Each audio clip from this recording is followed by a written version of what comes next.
Alice Guillaume, bonjour. Vous êtes présidente du chapitre des écoles de management de la conférence des grandes écoles et également directrice générale de Schema.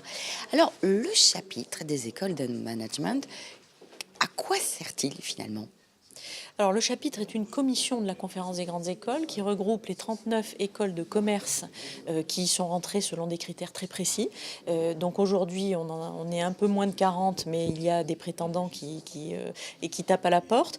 Ce chapitre, en fait, réunit toutes ces écoles pour évoquer les sujets communs, nos grands enjeux, des groupes de travail sur lesquels nous souhaitons engager les écoles pour faire réfléchir et pour avancer avec nos parties prenantes.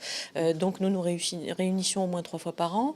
Le conseil du chapitre est composé de 7 écoles qui en fait prennent les décisions et sont là pour les transférer et les communiquer au plus grand nombre. Et ça fonctionne, on va dire, comme une association très dynamique, justement pour porter les grands sujets de l'enseignement supérieur au management de demain en France et à l'international. En clair, 39 écoles, ça veut dire que l'ensemble des écoles n'y sont pas. Quels sont les critères pour intégrer le chapitre? Alors les critères sont très précis et sont très qualitatifs. Il faut démontrer déjà une sélection et une qualité de recrutement de nos étudiants. Il faut démontrer que nos professeurs font de la recherche et de l'autre côté sont très en lien aussi avec le milieu professionnel, donc les entreprises. Il faut démontrer une réelle autonomie aussi de ces écoles en matière de financement, en matière de ressources, d'allocation de ressources, autonomie aussi de décision du directeur.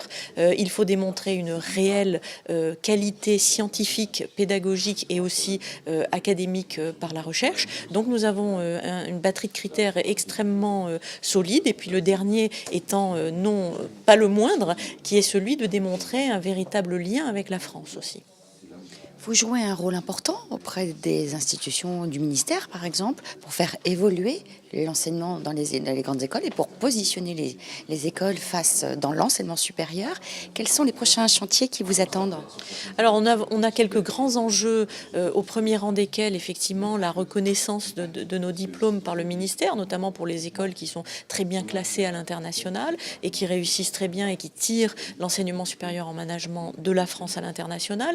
Donc il y a une problématique de reconnaissance, de grade, licence ou pour le bachelor ou pour les masters. Il y a aussi le grand chantier de la gouvernance et du financement des écoles. Les écoles ne sont pas ici pour demander de l'argent. En revanche, elles demandent une stabilité dans leurs relations avec l'État, avec les entreprises, avec les différents ministères avec lesquels nous sommes en interaction devant le ministère du Travail via la taxe d'apprentissage. Donc nous souhaitons aussi avoir un réel... Nous participons énormément à l'attractivité internationale de la France avec beaucoup d'étudiants étrangers qui viennent dans nos écoles. Le problème est que le cadre légal n'est pas adapté pour que ces étudiants puissent faire des stages, puissent démarrer leur vie professionnelle aussi en France pour pouvoir ensuite emmener ces expériences chez eux et participer à un vrai rayonnement et à la compétitivité de la France à l'international. Donc ce sont tous des chantiers qui sont en cours, qui sont ouverts et pour lesquels nous dialoguons avec les ministères. Il y a des atouts pour les grandes écoles. Vous faisiez référence à des institutions américaines, par exemple, qui sont plutôt académiques. Quels sont les grands atouts de nos écoles françaises, nos écoles de management françaises sur l'échiquier international?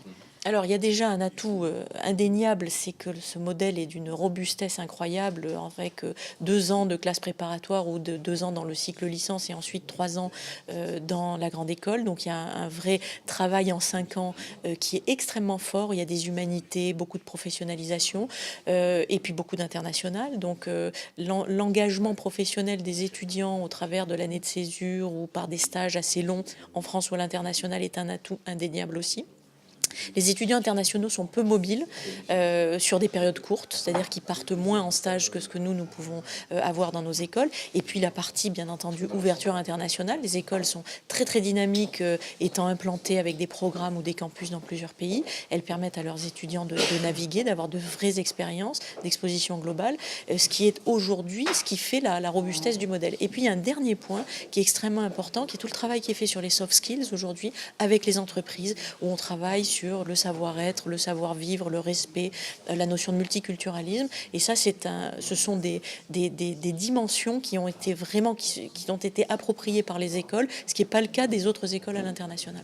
Alice Guillaume, merci. Merci.